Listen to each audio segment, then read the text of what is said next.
Satnam, and welcome everyone. I am sincerely so honored to be here at this coordinate of time and space with Jose Apu MUNOZ Raven, who's a Mayan timekeeper and a leader of the Mayan Chor'Ti people. And we're here gathered at Rama, New York on this solar eclipse new moon. So as usual, the timekeeper is on time, and we're so happy for your presence. Thank you deeply, deeply, deeply. Thank you very much for having me. It's really an honor to come together in this part of the world at this very specific time. It's very symbolic, very significant for a lot of reasons in the Mayan world. Well, Jose has a lot to offer, so let's just get right to it. Why are you here, Jose? Why are you here on Earth now? And what do you have to tell us? I have a very specific answer for that specific question. And the answer has been since 2012. My why I'm here changed to this. I am here because I know we are interstellar species. I'm here because I know we are intergalactic species. And I'm here because I know we are interplanetary species. That's the actual answer to that. That's why I'm here today. Natural. Okay. Well, since you mentioned that, how do you feel about this concept of disclosure? Well, I think disclosure has already happened, and I think you could agree with me on that. But how do you see in your lifetime the understanding of us being interstellar? How do you see that playing out in this physical plane? I can see us sitting at a bar in Venus, sipping this very delicious blue fluid that replenishes not only the mental body, but the physical body and the spiritual body. And we can get from here to there in less than 3 days. So that's really how I see it in the very near future, not too far distant from 2023, which that's where we are allegedly today. Allegedly. Okay. Can we survive in the atmosphere of Venus? Yeah, that's one of the key things that I like people to think and project about it, because there is water in the atmosphere of Venus. So currently, or in the past, or in the future, depending how you see yourself in these fields, we are already constructing or replenishing, for lack of language, cities in the atmosphere of Venus that are floating in the atmosphere, because that's how we get the water for it. Okay. And allegedly it's 2023. Please expand upon that. Yeah, it's we'll get back to Earth in a minute, but we really that's kind of like what my life is about, is really being here and there and everywhere. And we were just at this amazing space here in upstate. I don't know I think you call that upstate New York, but it's a town called Saratoga Springs. Mm-hmm. And in there you can actually drink carbonated water from the earth. Anyone who wants carbonated water, you can just go out to the fountain on the street and drink carbonated water. And, carbon is another, just like oxygen. We need carbon to live. So I was thinking, am I really here? And do I really need to drive whatever time it took to go to New York? Because I was so happy over there in the middle of these portals, and the people there are so unique also. Where that's where Pink, we've spent some time with Pink over there, so you can add that dimension to our dimension. So it was a very beautiful space, and you really felt like, what year are we in? I actually asked myself that question.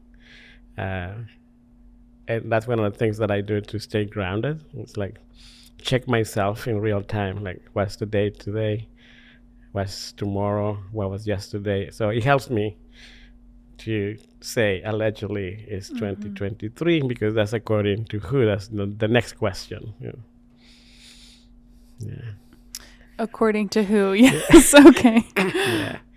Yeah. So 2023 is according to who. What calendar are we following? It's in my world we follow 23 different calendars, and so it's not 2023. It's a different number. It's year 23, 12.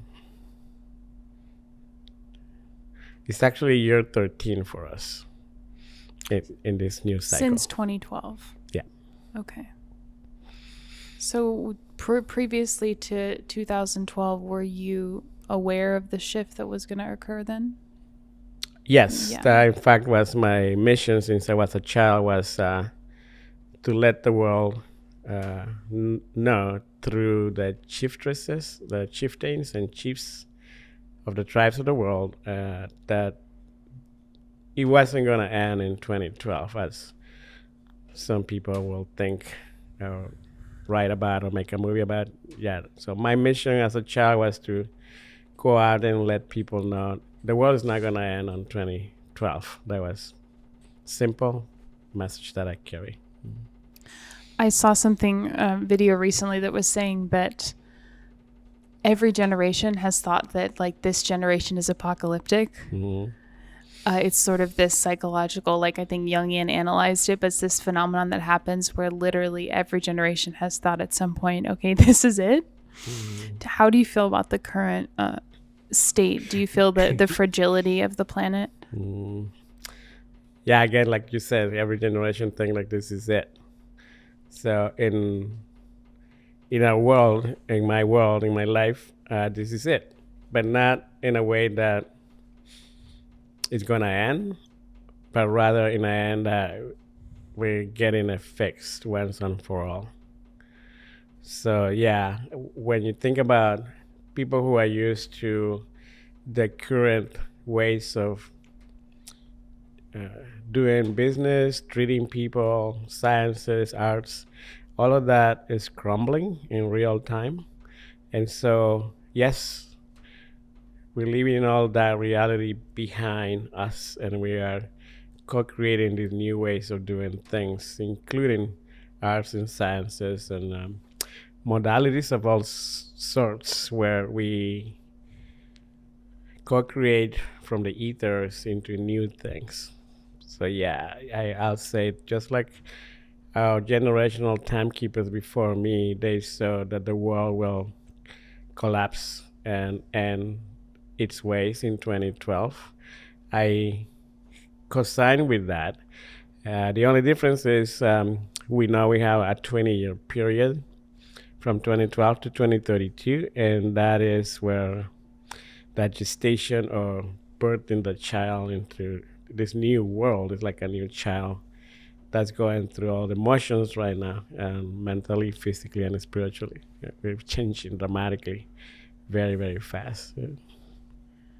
2032. Does this line up with what people study in terms of the understanding of the age of Aquarius and the age of Pisces and those 2,000-year cycles? Do you feel that Mayan cosmology mirrors that to an extent? Yeah, one of the perceptions that we have as Mayan timekeepers is, yes, the era that ended in 2012 matches the era that ended in the Western society or Western eras of 2,000 years. But the difference is we, through the mathematics that we follow, we started the era of Leo. 20 was 2,600 years of Leo, started in 1987 actually. So it's kind of like the same, we're just in a different sign of the zodiac, but yeah, changes for sure. So you're part of a very small, precious group of beings that carry this Mayan time understanding. From your elders, do they describe how they receive the teachings? I mean, I know it's passed down in a direct lineage. Your ancestors have received them from their ancestors, but is there a teaching in your lineage on the source of it all, or God, or where the codes of wisdom originated? Yeah, that is a question I usually don't answer. I told him before the interview, I was like, you could answer or not answer. I feel that this is a good because it's the new moon and the eclipse. It's very significant in the Mayan world. When that happens, we need to get on board with the stars and close the doors and open new doors during the eclipse. I feel it's appropriate for me to answer the question in a way that, I will probably feel a little different for people who follow the Mayan ways of doing things. So, according to the elders in our mathematics, what happened was in the beginning, there was this planet that was about to die, and it was populated by people. Mayan, by the way, Mayan means people. So it was populated by people who had the ability to shapeshift into bird-looking people. To give you an example of that, would be a thoth-looking people, or fish-looking people. So it was bird, fish, and reptile. That was the people. So when the planet was collapsing, they sent emissaries looking for what they needed to fix the planet in their ideal way of fixing the planet. And so for 250,000 years, there was this commerce back and forth between that planet and Earth. And during those time and spaces, the population shifted into evolution to become two kinds of people. One of them had feathers, the other one didn't. And then through space and time, by the time the Earth was recycling again through thousands of years, at the end of the day, there was feathered people and slick people, scaly people. And so in today's language, you will say one were the Maya, the other one were the Anunnaki. And then the Anunnaki went to what is now Mesopotamia or Iraq, Iran. And the Maya, the serpent people with feathers, went down to North, Central, and South America. Mm-hmm. So that's the recent creation story. Before that, millions of years before that happened, there was this other planet called Shahil. And from that planet, they came and built the Earth and built many planets in this galaxy and in other galaxies. So Shahil to Nibiru and Earth, and then Mayan and Persian. Let's just say Persian people separated into what is now called the descendants of all of those is what we are populated throughout the planet. So just for a fact check for some of those who like to do that, Sem is the father or the initial father of all the Middle East, right? And Tekungumang is the original father, grandmother of the people who came to settle the world. So it's a very, very long story when you think linear time, but it's a very interesting, different way of seeing things. Mm-hmm. So again, Shahil, Nibiru, and Earth, and then us through a space and time of at least 10 cycles of 26,000 years. So imagine those numbers in linear time, that how we have evolved from all of that. Just digesting, just downloading that. All right. In terms of our solar system and then other galaxies, how do you feel about the modern understanding of the scope of what is out there versus what you understand to be real? Is it aligned? Yeah, I teach Mayan ontology, which is exactly that, the difference between the different realities that we are living across this planet, across this country.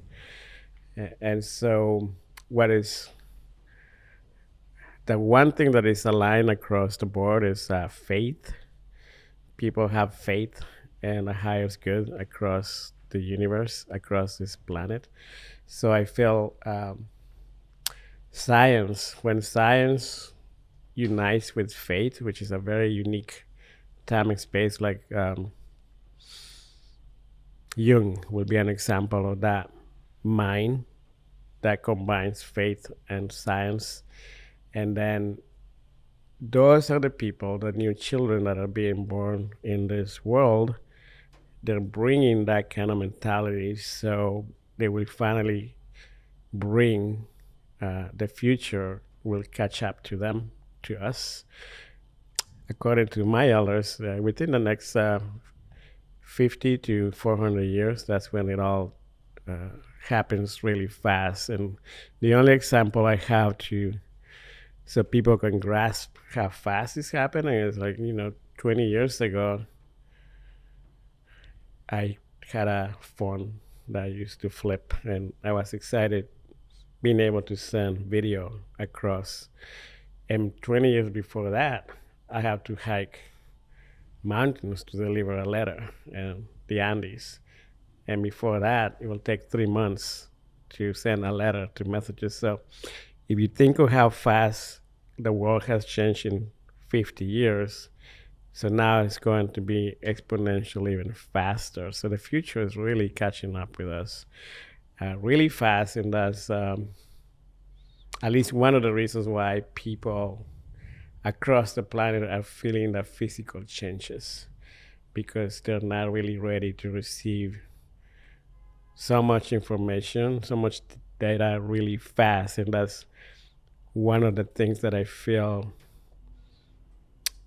an institution like this, Rama, and that technology of Kundalini Yoga is so valuable for people to prepare their mind and their body to receive all of this. So you guys are really like in the front lines of what in the future would be known as the front lines of science, basically. That's how I see it.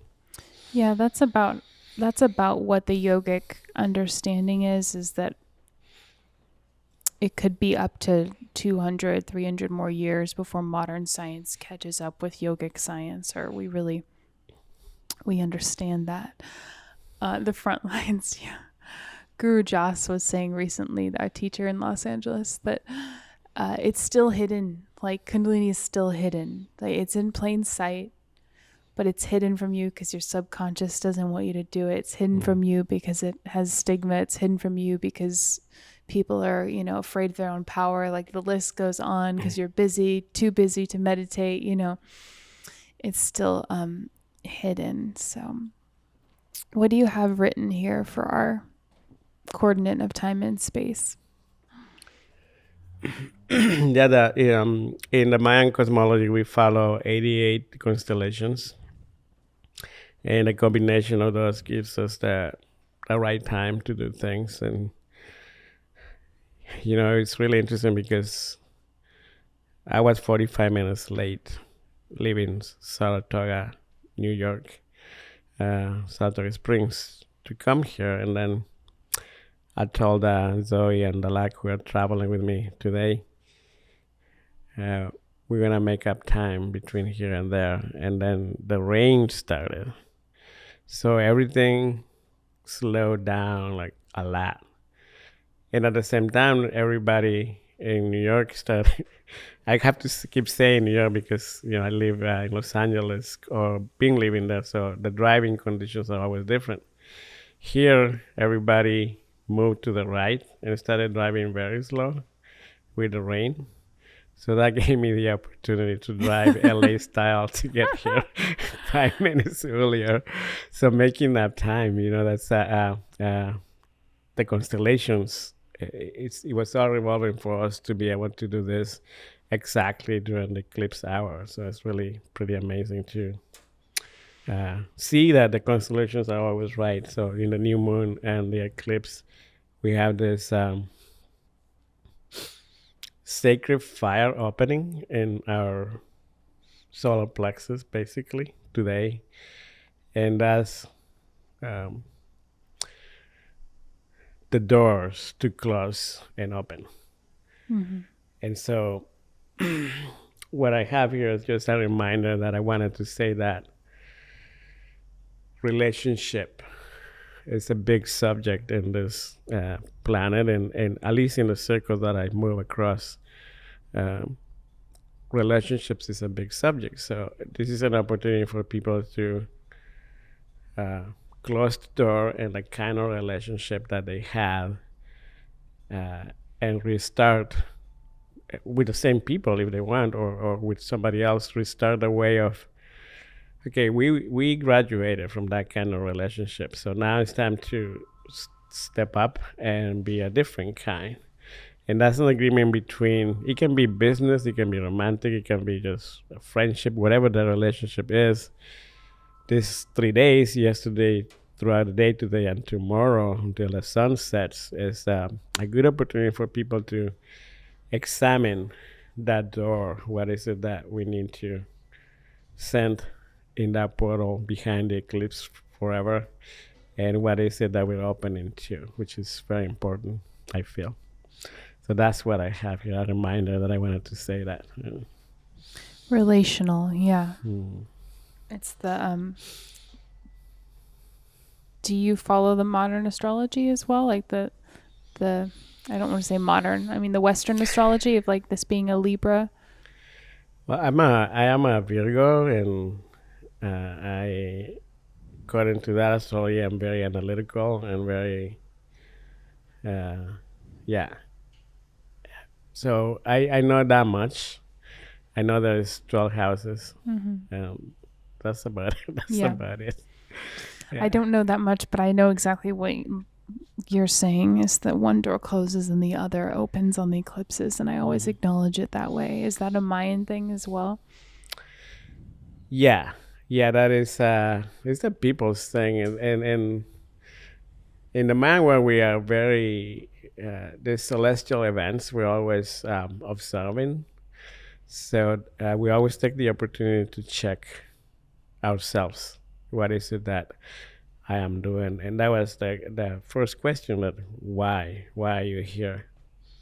So it gives us the opportunity to close, dissolve, and receive or project what's next. And it can be until the next eclipse, or it can be 100 years from now. So it's a good door, it's a good portal.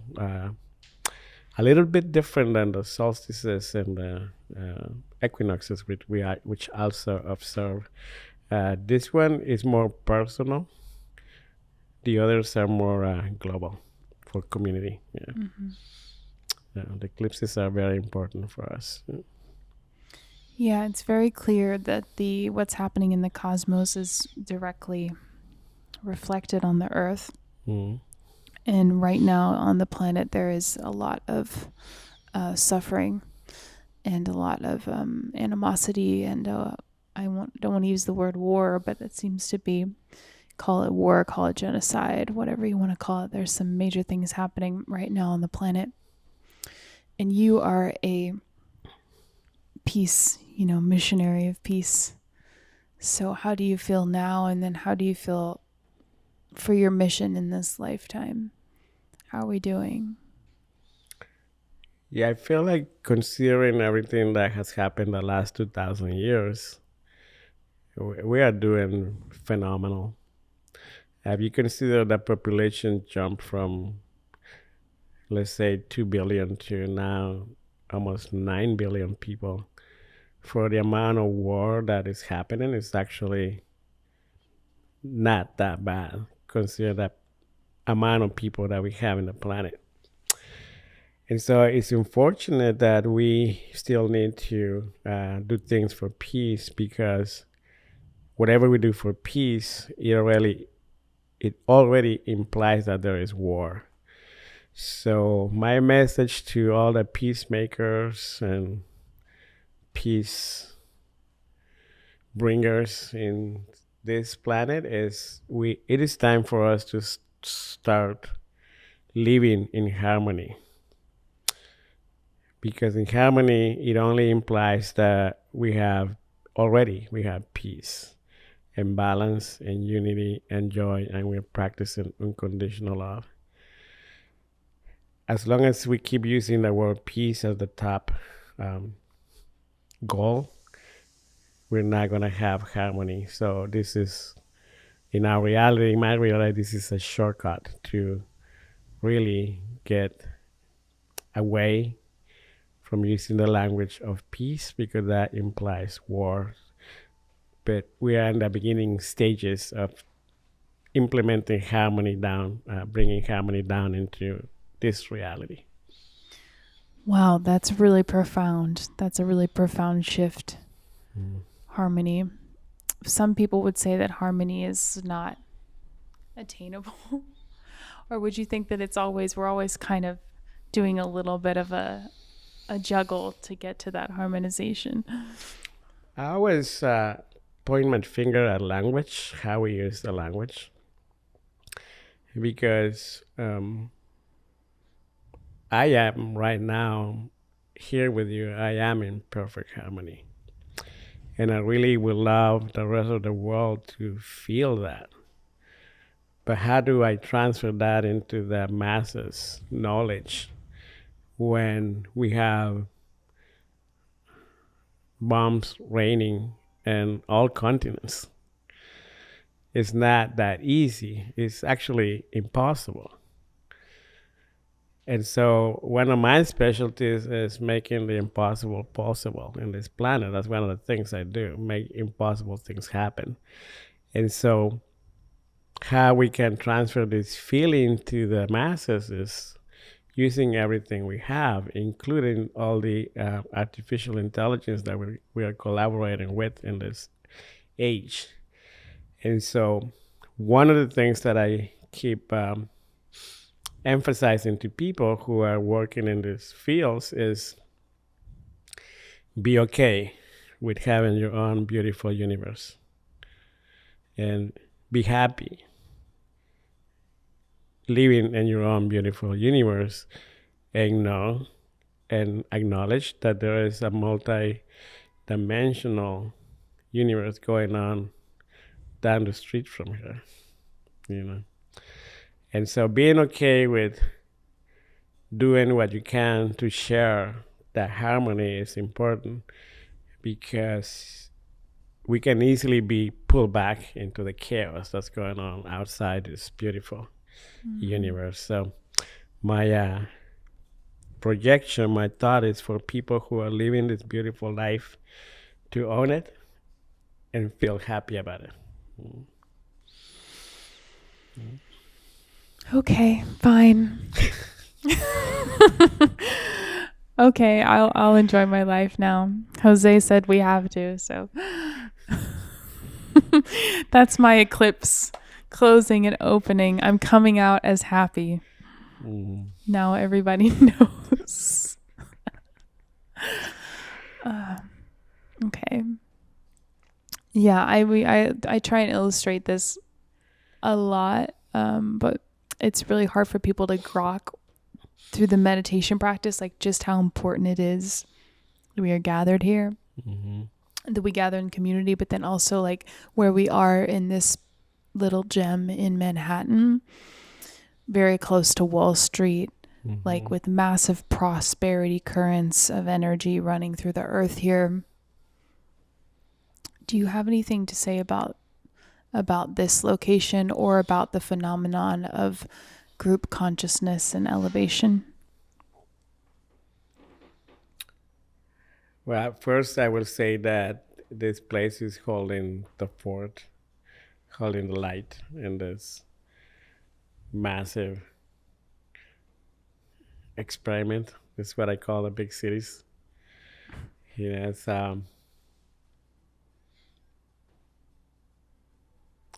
modern day slavery systems, because people basically go to work to pay bills and go home and go to sleep. And that's how people live 40, 50, 60, 70 years doing exactly that, and then they die. It's a choice.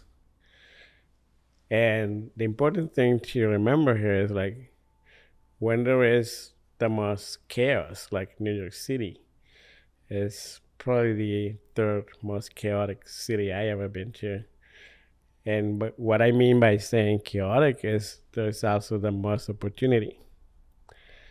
So when you are in chaos, the one thing that I must remember, if it's me living in there, is to not cause it.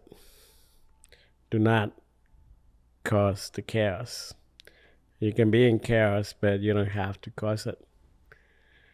And so having that mentality, it makes the city so beautiful,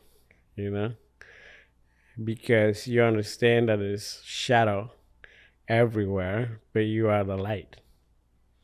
And so we must be in these cities. You don't have to be here the whole time, but you can be here and then spread your wings and bring your light everywhere else that you feel like you need to go to. But calling this a base is, I think it's phenomenal that you guys are here holding the light, Mm-hmm. Yeah, so referring to the global phenomenon, to me, it's just basic economics. You're holding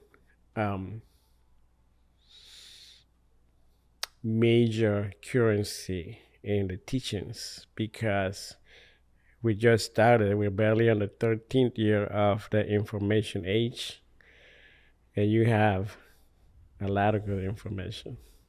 So how do we bring that to the masses? That's the one question that we need to gather our minds and hearts and talk about it. How do we bring this to the people, this information that Rama Institute has, that you carry, that you teach, So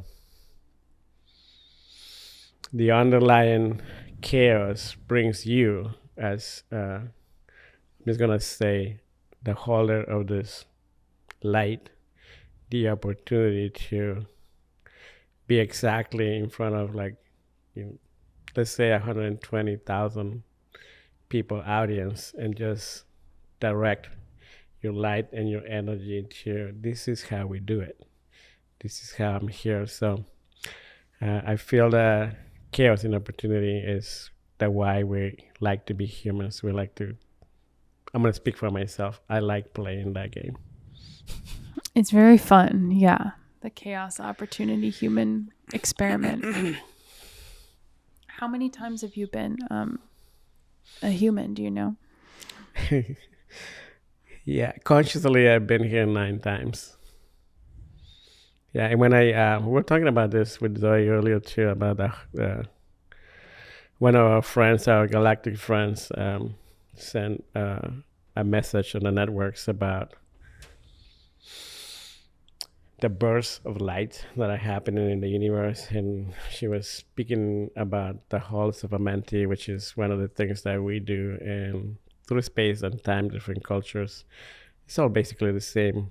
The opportunity that we have when we are willing to die every night when we go to sleep, and go through this holds momentum and receive the information that we want.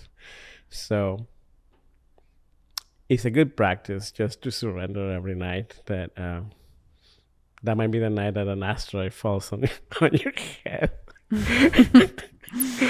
Great. It's good to be in a mentality of no fear, right? Because then it just makes life so much fun. It's even your favorite tea or food tastes so much better, because that might be the last bite in life, So living in the now clock, the very eternal present moment is important when it comes to that. Totally. You teach astral travel. Is that how you would suggest people begin to understand that practice? Is it a moment of surrender before you go to sleep? It's one of the techniques that I write about. I have this astral travel notebook or textbook where one of my favorite chapters that I wrote, it's about time. It's one of the subjects most misunderstood in this planet, the concept of time. And also the concept of agency, right? What I call the eighth sense. The eighth sense is a question to you, to me. Do you really think you are in control of your choices? Mm-hmm. So with time, asking yourself a question every night, and then going to sleep with that self of surrendering. That's one of the techniques to astral travel. And yes, this November 12th, we're going to go to Shambhala, which is, for those of you who are not familiar with, it's an astro-etheric city that comes down into the Himalayas in Tibet. So through the astral travel and through these techniques that I promote and have worked with and played with for the last 30 years, it's very possible to leave your mind and body behind and take your spirit into an avatar and go to a different place. So it's one of the techniques that I use, yeah. From a practical sense, you do that to gather insight for the now physically, or just for fun? There is so many benefits to be able to go to different dimensions and different times and spaces, different timelines. So yes, for fun, for gathering more information. I feel like I can be a library sometimes of many different realities that I can talk about and give examples about. So yes, for fun, but the number one reason why I do it, I feel is really important again, because again, that why I'm here. I know we are interstellar species. So how can I show you that I have these ways of training, these exercises, these ways of absorbing information that are very methodical, very mathematical, to be able to take off, if you will, and go to different spaces. Yes, interstellar species. That's the main reason why I do that. Is this a new book? This is a new book. Because I have your other one. This one's different? Yeah, my book series is 13 books, and they're all called Butterflies, Memoirs Through Space and Time. And in that book is a story of roughly 77,000 years in a lifespan through lifetimes. And within it, one of the ways that we can absorb the practical ways of my writings is through astral travel, because in those writings we go to different planets. I painted different realities, different dimensions, and it's easier to understand and grasp if you are in the front lines of science like you guys are, or if you read it 10 times at least. Yeah. It's very you can grasp, people can grasp that. Yeah. I was going to ask you about time, and then I opened this page, so I'm going to read this paragraph, if that's okay. Yes, please. From Jose's book, The Relativity of Time. Time, in its essence, is a deeply subjective phenomenon. The perception of time can vary greatly from person to person, influenced by a multitude of factors. When we are engrossed in an enjoyable activity, time seems to fly by, while moments of boredom or discomfort can stretch out intermittently.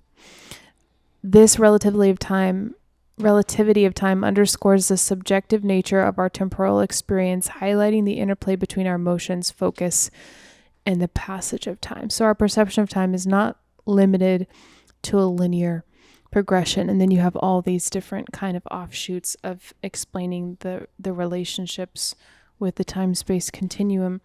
I wanted to ask about that because that's my personal thing that I'm always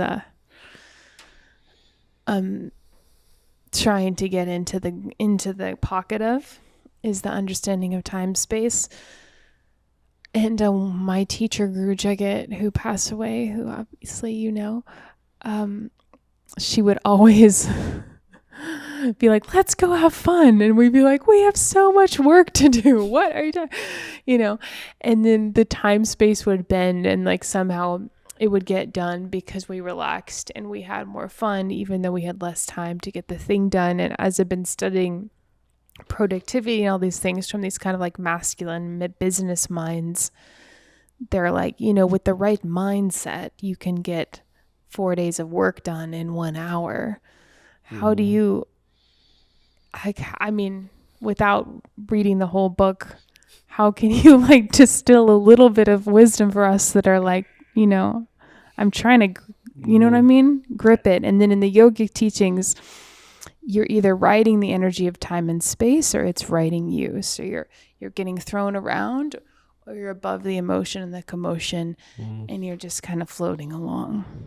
Yeah, I like floating. I like floating along, but I also like structure. So I call it structural flow.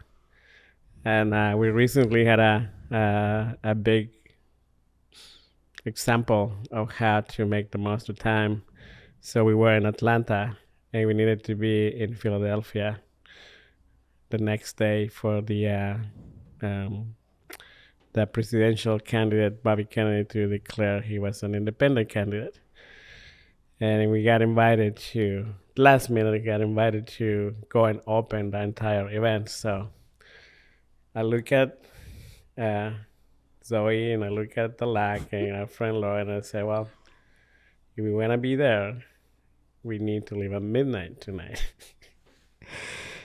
And I saw the whole thing, and this is why I need to tell the story, because you need to see it in your mind's eye, in your third eye, which all yoginis and yogis are an expert at. Mm-hmm. And if you're not, it's a good idea to practice that projection. So you can create time. It's really special to be able to do that. And how you create time, you do it by following 3 simple steps. And this is really the juice, I think, of what I can give as discipline, action, and projection. Mm-hmm. And it doesn't necessarily need to be in that order. You can start with projection or start with an action. By the time you know, you're halfway there. And so I like projecting before I go to sleep.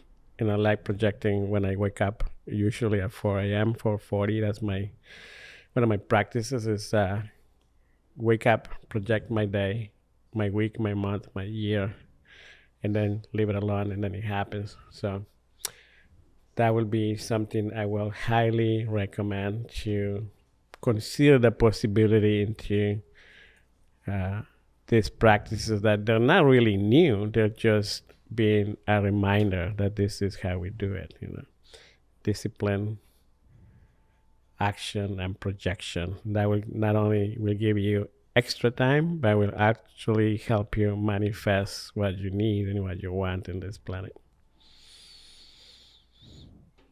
Discipline. That one is that one is it's the one. That's the catch. Yeah. It's the catch, unfortunately, for a lot of people. Yes, and I understand that, but I feel like the moment you put that into your feel, what does being disciplined means? Mm-hmm.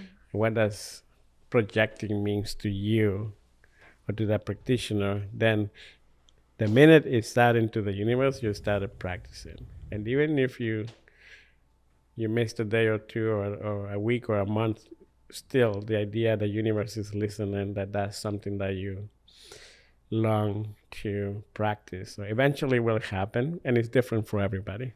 Right now, as you spoke about in this information age and the technology is speeding up immensely, we're in this position where the internet world is very prominent. Some people don't realize its significance, but in terms of creating the future or the enlightened society or the harmony circle of humanity, how much do you feel that artificial intelligence it's sort of a symbiote, it's a harmony with that is going to be necessary, right? Because I think of the universities, it's like, yes, we'll need a physical location, but the internet, the etheric, is just as important. Do you feel that that's a thing, or are you leaning into AI, or are you like, I'm on my flip phone? Yeah, I like to say what I practice is both, and I like the teachings from the yogi community, how to stay in neutral mind. And I feel that is very, very pivotal for humans at this space and time to understand that you either change or you die, basically. So with the evolution that humanity is going through, we need to make collaboration with not just artificial intelligence, but beyond that. There's another 3 different kinds of intelligence that we must do collaborations with, and I can speak or elaborate. One of them is that we need to make alliances with spiritual intelligence, and that's where the lineage where I come from, the Mayan people, they were experts about it for thousands of years. So that's another thing that I feel we as humanity, I call it ancient future technologies, is bring that back into the mainstream of society, teaching the children how to make alliances, not just with artificial intelligence, but also spiritual intelligence, which is, in my opinion, in my reality, artificial intelligence is about 10 degrees below spiritual intelligence. And so we can, and we should, and I can, and I should do alliances with both. So all the intelligence are welcome, all the AIs are welcome, but spiritual intelligence to me is still the top mana, the top nourishment to a human body walking this planet. Yeah. Absolutely, which is why people are longing for, the yoga or the meditation, something to tap in. Mm-hmm. Well, talking to you is so refreshing, Jose. It's just like in the chaos of the immediacy of the news and the drama and the trauma and the psyop and whatever you want to call it, the animosity and the whatever. It's really nice to think on the bigger scale that actually things are okay. Mm-hmm. That they are okay. And to be reminded, your teachings are so precious. Thank you. Thank you. Matthias. Matthias, will you lead us in some closing harmony offering for those who tuning in, future, past, however you're hearing this, for us to connect? Matthias Statten, Matthias Nan, Ukushka Kukushuleo, Matthias Ahau Toch, Matthias Ahau Akabal, Matthias Ahau Kanil, Ahpu, Chiking Ahmak, Matthias Ahau Papalot, Hum Papalot, Ke Papalot, Oshiv Papalot, Kiha Papalot, Ho Papalot, Wiki Papalot, Wuku Papalot, Wakshaki Papalot, Belehef Papalot, Lahuch Papalot, Kablahuch Papalot, Oshlahuch Papalot, Matthias. And I wanted to request you to close us with our salute to the yogis and yoginis of the world. Thank you. We'll just extend our energy out in every direction and beam it out to everyone who needs it, known or unknown. Inhale. May the long time sun shine upon you. All love surround you. And the pure light within you guide your way on. Guide your way on. Guide your way on. Sat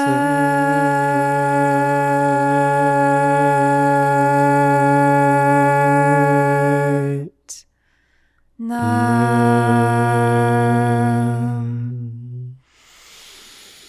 Sat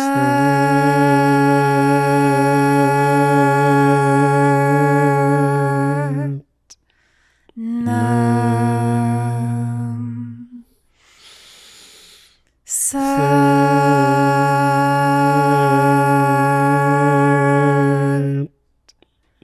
Nam. Satnam. Sana.